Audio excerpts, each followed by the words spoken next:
order, we would have actually taken them seriously. We would have felt bad about it. We'd have been on defense for weeks. This is why I want us to use the term propaganda media, not news media.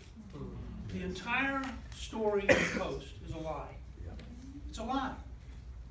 It turns out that the Director of National Intelligence doesn't agree, the Federal Bureau of Investigation doesn't agree. We're not actually sure who at the CIA agrees because nobody speaks on the record. But somebody at the Post talked to a friend of theirs who once had a drink in Georgetown with a guy who had a card that said CIA, and I mean it, I'm really CIA, or something. And so they said, this is great. I mean, first of all, and this is one of those things where you just have to say to yourself, this goes back to why I find Nassim Taleb's essay on intellectual yet idiots so useful. You start with, and I'll close this, but I want you all to just follow me for a minute. You understand how big the change is going to be. First of all, you have the Obama administration cheerfully saying, gosh, we are so utterly incompetent, the Russians may have interfered with our election and we didn't know it. I mean, that's the heart of their defense, you know.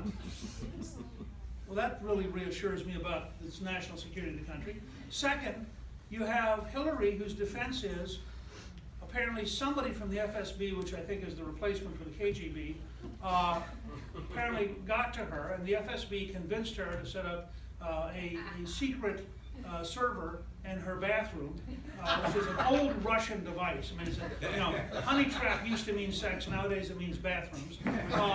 And they convinced her to delete 33,000 emails, and this same agent then convinced her apparently to lie about it. And therefore, I mean, this is so, you have to ask yourself. I mean, when 7-year-olds come in and say, my dog ate the homework, it's one thing.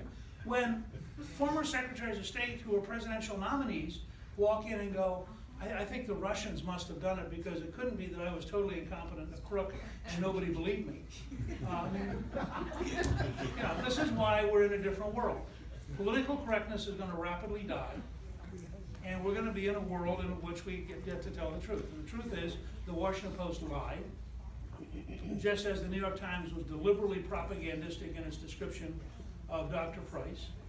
And the rest of us ought to get in the habit of routinely calling them on it. These people are not news people. They are not reporters. They are propagandists. They write junk. And they write junk with a deliberate left-wing bias. And we ought to just take them to task every single time they do it. And on television, we ought to do the same. And I really admired Kellyanne Conway because she represented the new order. Every time somebody on MSNBC or CNN tried to go at her, she would reframe it. And she would not allow them to set the terms. And that's what we have to have when I talk about a movement. Every citizen has to be prepared to stand up and say, we're going to fight to make America great again. And if you don't want to fight to make America great again, we recommend you go home or we are going to run over you. Thank you all very much.